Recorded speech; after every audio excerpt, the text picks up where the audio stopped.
ಹಣ ತೆಗೆದುಕೊಂಡು ದೇವಸ್ಥಾನ ಶಿಫ್ಟ್ ಮಾಡಿಕೊಳ್ಳಿ. 130 ವರ್ಷ ಹಳೆಯ ದೇವಸ್ಥಾನದ ಜಾಗದಲ್ಲಿ ಮಸೀದಿ ಶಂಕುಸ್ಥಾಪನೆ.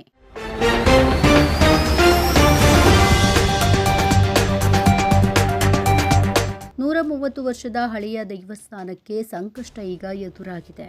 ರಾಜಧಾನಿಯ ಕೇಂದ್ರ ಸ್ಥಾನದಲ್ಲಿರುವ ದೇವಸ್ಥಾನವನ್ನು ಸ್ಥಳಾಂತರಿಸುವ ಪ್ರಯತ್ನಗಳು ನಡೆದಿದೆ.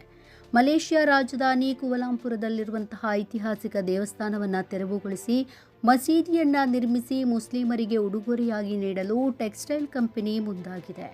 ದೇವಸ್ಥಾನದಲ್ಲಿರುವ ಸ್ಥಳವನ್ನು ಟೆಕ್ಸ್ಟೈಲ್ ಕಂಪನಿ ಈಗ ಖರೀದಿಸಿದೆ. ಶೀಘ್ರದಲ್ಲೇ ಮಲೇಷಿಯಾ ಪ್ರಧಾನಮಂತ್ರಿಗಳು ಇದರ ಶಂಕುಸ್ಥಾಪನೆಯನ್ನ ಮಾಡಲಿದ್ದಾರೆ ಎನ್ನುವುದು ಕೂಡ ವರದಿಯಾಗಿದೆ. ಮಲೇಷಿಯಾದ ಶ್ರೀ ಭದ್ರಕಾಳಿಯಮ್ಮ ದೇವಸ್ಥಾನ ಜನರ ಧಾರ್ಮಿಕ ಕೇಂದ್ರವಾಗಿದೆ.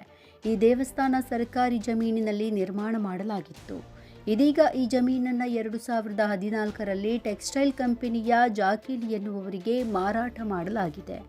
ಈ ಕಂಪನಿಯ ಸ್ಥಾಪಕ ದಿವಂಗತ ಮೊಹಮ್ಮದ್ ಜಾಕೀಲ್ ಅಹಮದ್ ಅವರು ಈ ಸ್ಥಳದಲ್ಲಿ ಮಸೀದಿಯನ್ನು ನಿರ್ಮಿಸಿ ಮತ್ತು ಮುಸ್ಲಿಂ ಸಮುದಾಯಕ್ಕೆ ಕೊಡುಗೆ ನೀಡಲು ಜಮೀನನ್ನು ಖರೀದಿ ಮಾಡಿತ್ತು.